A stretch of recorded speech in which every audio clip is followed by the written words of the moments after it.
Okay, the first thing you need to know is that I'm not an expert. I'm not a stock market expert. I'm not a guru. So if you're here looking for a guru, then you came to the wrong place. The whole point of this thing is that I'm a guy who is vaguely familiar with the market and who's trying to figure it out. And so I'm hoping that I can learn as I communicate to others what I'm learning. And partly it's just wanting to have interaction with people and find people who are talking about the same thing that I'm talking about and thinking about it. It's kind of like when you go to college, and you're hanging up with all your buddies and you're taking like a philosophy class, let's say. And like normally you wouldn't be that interested in philosophy, but since you're all taking the class together, you end up talking about it over lunch. And you're like, are we in a simulation or not? Or how do I know that anything exists? And then like you're actually talking about philosophy because you're hanging out with people that are also talking about philosophy. And so kind of a similar thing here. Like I don't know that many people who are interested in the stock market. I have a couple of friends that do some stock trading, blah, blah, blah. But I'm the only person I know who is trying to go from like, I'm not going to say zero, but maybe 3 miles an hour, maybe 5 miles an hour to 60 miles an hour. Or, well, if you're in Montana, it's like you can go like 90 miles an hour on the freeway. So let's use that one. To 90 miles an hour, Montana, Wyoming, and North Dakota, South Dakota, you can go really fast on the freeway there. It's pretty cool. If you're not careful, you get to going 100 and you're just like, I didn't realize I was actually going 100 freaking miles an hour on the freeway, and that's only like a little bit over the speed limit. Okay, so that's totally beside the point, but that's what this is all about. So I'm trying to kind of document this a little bit, document me going from knowing very little to knowing a lot, and also document me actually making money. So at this point, I have made money in the stock market, and I will tell you how much. It's kind of pathetic, but it's better than losing. Okay, so basically, in the overall scheme of things, I am up in the market. All right, so I put some money, and before I barely even know what I was doing, I got an account with TD Ameritrade, and I put a few $100 in there. And I bought, what was it? Vanguard, the Vanguard S&P 500, because I had heard about that on a radio show. And I kind of had some vague idea of what that meant. And so I was like, okay, I'll try that. And so I bought a few stocks, and that it went up, I don't know. I left it for a few months. I probably made $5 or something like that. And then I got tired of it because it's like, I need to learn faster than this. I'm not in this to come back in 20 years and have more money. So then I ended up getting a Thinkorswim, which is the trading platform that you use for TD Ameritrade. And by the way, there's several different versions of that. So you can actually go into the TD Ameritrade website and you can just trade there in a very minimal interface where you can just buy some stocks. But it doesn't have charts. It doesn't show you anything. And then there's also the Thinkorswim platform, which is much more developed. And that one has a web interface, so you can do it through just through Google or through Chrome or through a web browser. You can log in, and then you do have charts and various things. But then the full meal deal is Thinkorswim, the platform that you install as an application onto your computer. And that is got everything. Okay, and so I signed up for that, and I was fiddling around with this and that, and I wasn't losing or gaining. And then I was hanging out with a friend of mine, and he's like, hey, you should buy AMC.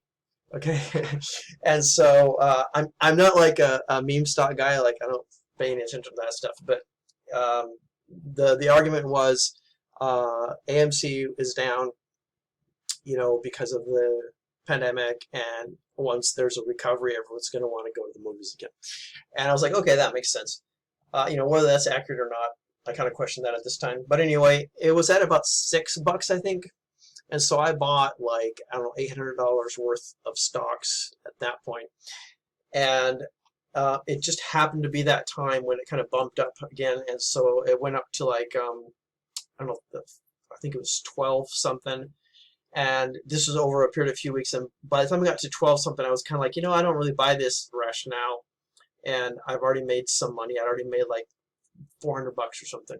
I was pretty happy about that. And I was like, I don't really buy that it's actually going to, sort of as though, as things open, AMC is going to, curl up in tandem. That didn't seem to make sense to me.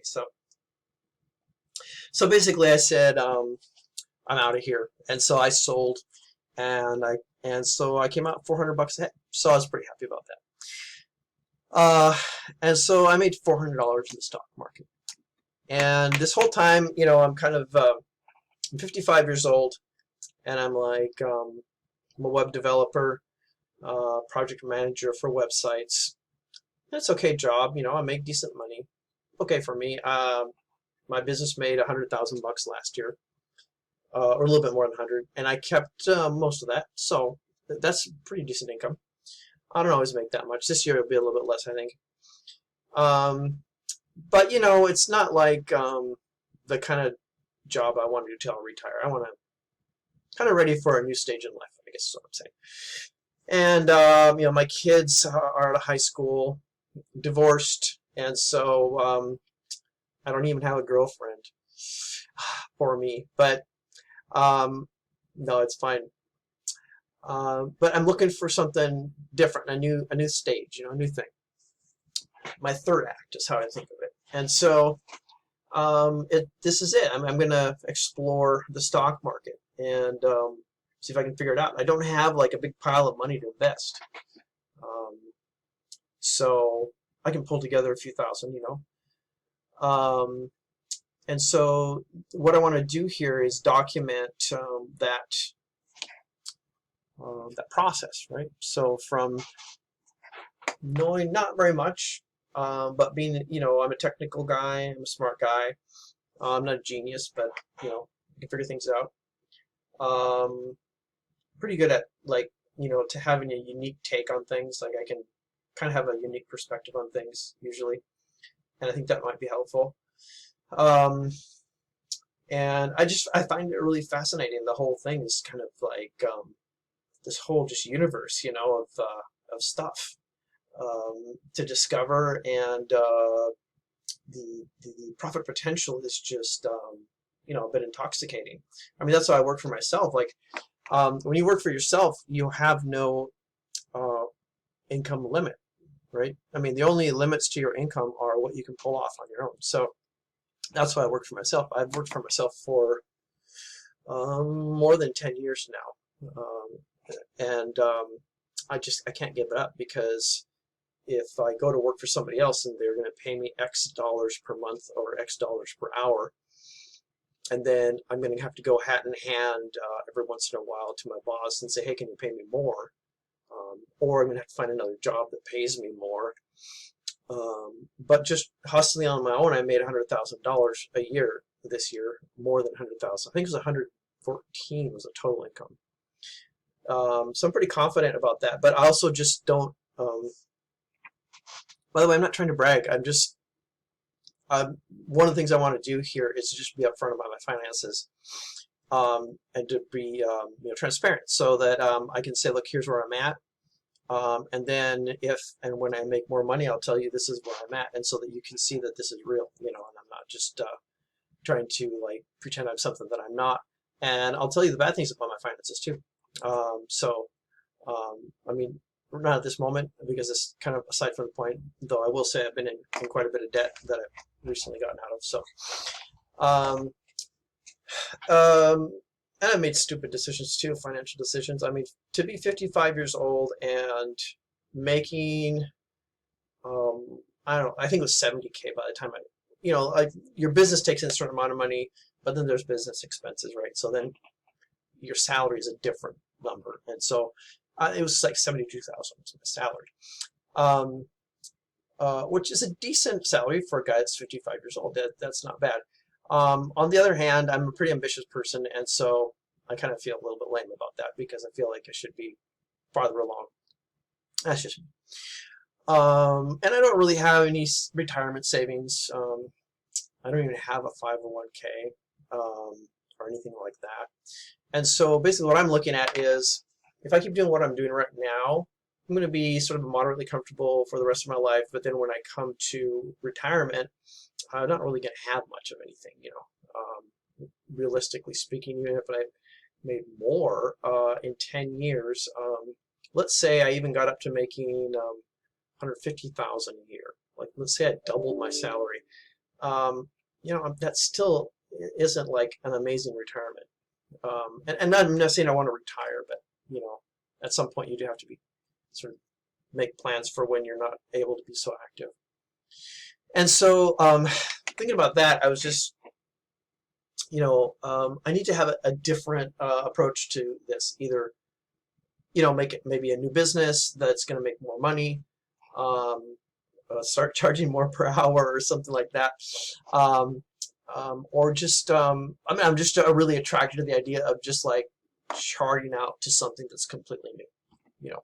And so that's why it's called Market Quest, because it's a quest. It's a quest to go and find something new, and to take on a new challenge, and to put myself in a situation where I can make significantly more money.